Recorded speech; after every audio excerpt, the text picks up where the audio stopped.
नमस्कार। मन की आवाज़ चैनल में आपका स्वागत है।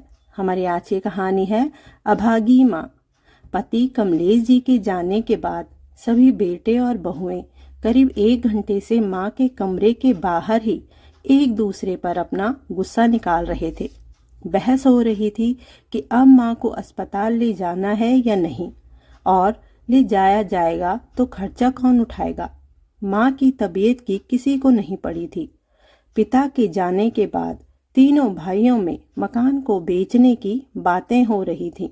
बड़ा बेटा विनोद कहता है, पिताजी तो चले गए, अब इस मकान का क्या करना है। तभी मंझला बेटा सुबोध कहता है कि आप बताइए, आपने क्या सोचा है। बड़ा बेटा कहता है कि पिताजी बहुत समय से बीमार थे, अपने इलाज के लिए उन्होंने काफ़ी कर्जा भी लिया होगा, इसलिए इस मकान को बेचकर कर्जे को निपटा लेते हैं और जो पैसे बचेंगे उनको हम आपस में बांट लेंगे। तभी सबसे छोटा बेटा दिनेश कहता है, और माँ कहाँ रहेगी, ये सोचा है। तभी बड़ा बेटा विनोद कहता है, माँ हम लोगों के साथ ही रहेगी और कहाँ जाएगी। अगर ये मकान बेचना है तो माँ को अपने साथ तो रखना पड़ेगा। तभी विनोद की पत्नी विनोद को कोहनी मारती है और उसके कान में कहती है, सुनो जी, मुझसे अकेले तुम्हारी माँ की सेवा नहीं होगी, तो जो भी बोलो सोच समझ कर बोलो। विनोद, सुबोध और दिनेश तीनों सगे भाई थे।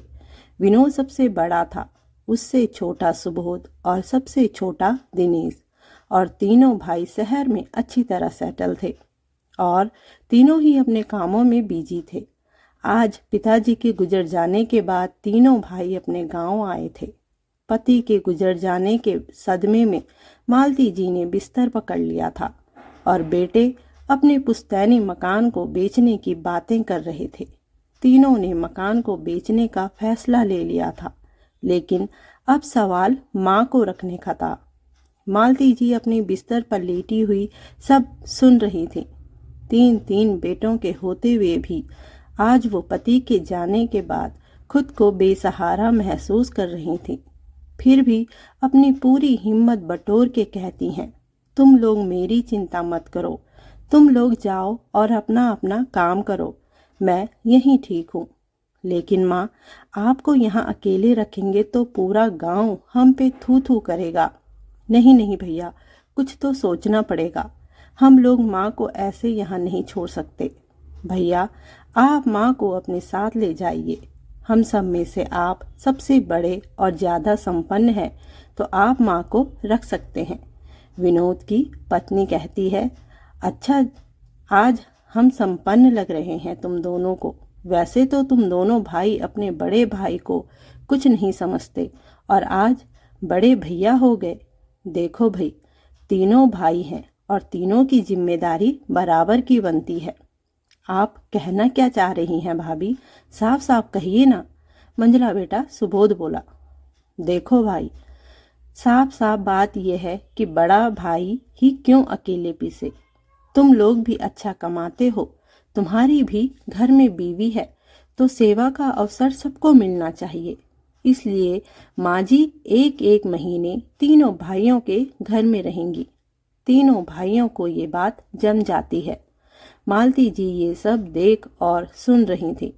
यहाँ उसके बेटों के बीच उनका बंटवारा हो रहा था, वो भी बिना उनकी मर्जी के पूछे। तीनों भाई अपने पुश्तैनी मकान को बेच देते हैं और माँ को लेकर शहर आ जाते हैं। मालती जी भी बुढ़ापे में 2 रोटी सुख की सोच उनके साथ आ गई थी, लेकिन बेटों को अपनी माँ केवल एक एक्स्ट्रा सामान की तरह लग रही थी। मालती जी ये सोच खुश थी कि चलो अब बेटों का सुख मिलेगा, परंतु उनकी सारी उम्मीदों पर पानी फिर गया। सास के आते ही बड़ी बहू ने उन पर हुक्म चलाना शुरू कर दिया। उनके घर आते ही बहू ने घर के सारे कामों की जिम्मेदारी उनके ऊपर डाल दी। अब घर के सारे काम मालती जी अकेले ही करती।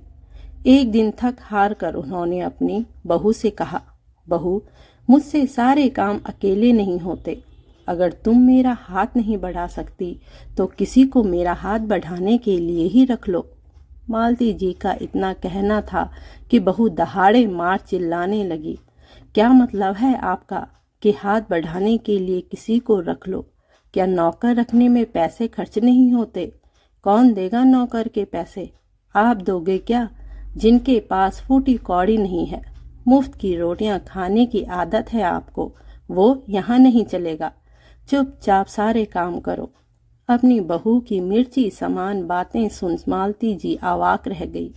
दिन रात वो काम में लगी रहती थी, लेकिन कोई यहाँ ये बोलने वाला नहीं था कि माँ आप थक गई होंगी, थोड़ा आराम कर लो। कितनी ही बार विनोद की पत्नी विनोद के सामने ही मालती जी का अपमान कर देती, लेकिन बेटे के मुंह से एक शब्द नहीं निकलता। मालती जी मन ही मन सोचती, इन बच्चों के लिए हमने क्या नहीं किया और आज ये ऐसे दिन दिखा रहे हैं। मालती जी को याद आ रहा था कि जब तीनों बेटे छोटे थे तो कैसे उन्होंने और उनके पति ने उनकी हर छोटी बड़ी चीज़ों का ख्याल रखा। बच्चों को अच्छी शिक्षा देने के लिए उन्होंने अपने गहने तक बेच दिए थे। तब जाकर उनके तीनों बेटे शहर में अपने पैर जमा पाए थे। लेकिन अब तीनों इतने बड़े हो चुके थे कि अपनी जड़ों को ही भूल चुके थे। मालती जी का दिल टूट चुका था, लेकिन मन के किसी कोने में एक आस थी कि मंझले बेटे के घर में जरूर उनके जख्मों में मरहम लगेगा। वक्त बीता और मालती जी का समय मंझले बेटे के घर जाने का हो गया। बड़ा बेटा विनोद माँ को मंझले के घर छोड़ने जाता है। यहाँ आते ही मालती जी का विश्वास चकनाचूर हो जाता है। मंझले बेटे की बहू तो बड़ी बहू से कुछ कम नहीं थी। छोटी बहू ने तो एक छोटे से कमरे में उनकी चारपाई लगवाई थी और उस कमरे से बाहर ना निकलने की सख्त पाबंदी लगा कर कहा था, माँ जी आपका कमरा यहाँ है, जितना कम इस कमरे से बाहर निकलो उतना आपके लिए और मेरे लिए ठीक होगा। क्योंकि घर पर अक्सर उसकी सहेलियों की किटी पार्टी चलती थी, इसलिए उनको बाहर आने से मंझली बहू मना करती। एक दिन जब घर में बहू की किटी पार्टी चल रही थी, उसी दिन मालती जी को उनके सबसे छोटे बेटे के घर जाना था, जो उन्हें लेने आया हुआ था। उसी के साथ जाने की तैयारियों में मालती जी लगी थी और गलती से बहू की सहेलियों के सामने से होकर गुजर जाती हैं। उस समय तो बहू कुछ नहीं बोली, लेकिन उनके जाने के बाद बिफर पड़ी। क्या जरूरत थी आपको मेरी सहेलियों के सामने आने की? यह तो शुक्र है कि उन लोगों ने आपको घर की नौकरानी समझा। अच्छा हुआ उन्हें ये पता नहीं चला कि आप मेरी सास है, वरना क्या इज्जत रह जाती मेरी सबके सामने। अरे कपड़े देखे हैं अपने? मंदिर में बैठी भिखारिन लगती हैं आप। आज तो मेरी सहेलियों को कुछ पता नहीं चला, लेकिन आगे से मेरी बात कान खोल कर सुन लो।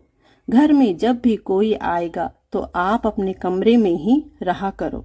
अगर आप आगे से ऐसे बाहर निकली तो मुझसे बुरा कोई नहीं होगा। मालती जी सोच रही थी कि दोनों बेटों में से कम कोई तो कुछ बोलेगा। छोटा बेटा दिनेश ना सही, लेकिन सुबोध अपनी माँ के लिए अपनी पत्नी के मुंह से ऐसी बातें सुनकर उसे जोरदार फटकार लगाएगा। लेकिन उल्टा वो ही माँ पर बरस पड़ा। माँ, आपको हमारे स्टैंडर्ड का ध्यान रखना चाहिए। क्या जरूरत है आपको कमरे से बाहर आने की? यहाँ ऐसे कपड़े कोई नहीं पहनता जैसे आप पहनती हो। अरे घर के नौकर भी आपसे अच्छे कपड़े पहनते हैं। अपने बेटे के मुंह से ऐसी बातें सुनकर मालती जी हक्की बक्की रह गई। आज उन्हें अपनी परवरिश पर शर्म आ रही थी। उनके मन में आया कि जोर से चिल्लाकर अपने बेटों से कहें कि कभी एक साड़ी भी लाकर दी है अपनी माँ को, या कभी कुछ पैसे रखे हैं मेरे हाथ में कुछ लेने को। मेरे पास तो जो कुछ भी था वो तुम लोगों की परवरिश में लग गया। गांव का पुश्तैनी घर भी तुम लोगों ने बेच दिया और उसके पैसे भी आपस में बांट लिए। मुझ अभागी के पास तो अब कुछ बचा ही नहीं है। मालती जी मन ही मन ये बातें सोच रही थी, लेकिन किसी से कहने की उनकी हिम्मत नहीं थी। वो पूरी तरह से टूट चुकी थी। उनके हाथ में कुछ नहीं बचा था। तीसरे बेटे के घर जाने की हिम्मत मालती जी में नहीं बची थी, क्योंकि इतनी बेइज्जती होने के बावजूद जब अपने दोनों बेटों के मुंह से एक शब्द नहीं निकला तो अब आगे क्या ही उम्मीद रखती वो। एक आशा थी कि छोटे बेटे की, लेकिन अब वो भी खत्म हो चुकी थी। मालती जी को लग रहा था कि अब जीवन में कुछ नहीं बचा है। टूटे मन और तन से छोटे बेटे के साथ आ गई। बहू और बेटे के शब्द उनके कानों में गूंज रहे थे। जाकर सीधे अपने बिस्तर पर लेट जाती हैं। मालती जी को बुखार के साथ साथ उनकी सांसें चढ़ने लगती हैं, क्योंकि मालती जी इस सदमे को बर्दाश्त नहीं कर पा रही थी कि तभी छोटी बहू की आवाज़ उनके कानों में पड़ती है। बीमारी घर ले आए हो तुम? अरे 1-2 दिन अभी वहीं रहने देते ना इन्हें। अगर 2 दिन और वहाँ रुक जाती तो कौन सा पहाड़ टूट पड़ता। मालती जी को लग रहा था जैसे गर्म लोहा किसी ने उनके कानों में पिघला दिया हो। बहुएं तो पराई थी, बेटे भी उनसे मुंह मोड़ चुके थे। बिस्तर पर लेटी मालती जी सोच रही थी कि ना ही बेटे प्यार दे सके और ना ही उचित सम्मान उन्हें मिल सका, तो ऐसे जीवन को ढोने का क्या फायदा।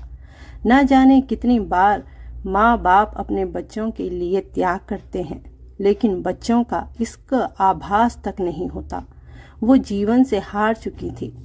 अगली सुबह जब बहुत देर तक मालती जी उठी नहीं तो छोटा बेटा उनको जगाने जाता है तो आश्चर्यचकित हो जाता है। उसकी माँ हमेशा हमेशा के लिए गहरी नींद सो चुकी थी। धन्यवाद दोस्तों। कहानी पसंद आई हो तो कमेंट, लाइक, चैनल को सब्सक्राइब जरूर करिएगा।